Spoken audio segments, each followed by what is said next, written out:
What would you do if destiny demanded the unthinkable?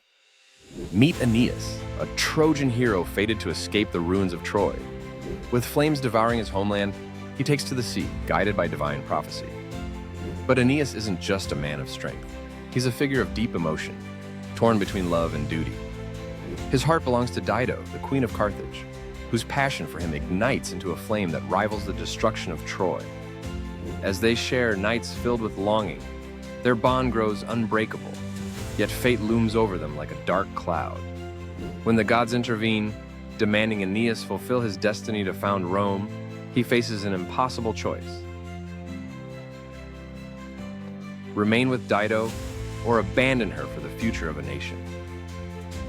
Aeneas chooses duty, but his heart shatters as he leaves, and Dido, in despair, meets a tragic end. This poignant tale encapsulates the struggle between personal desire and destiny, echoing through the ages. Aeneas' journey is not just one of physical trials, but deep emotional turmoil.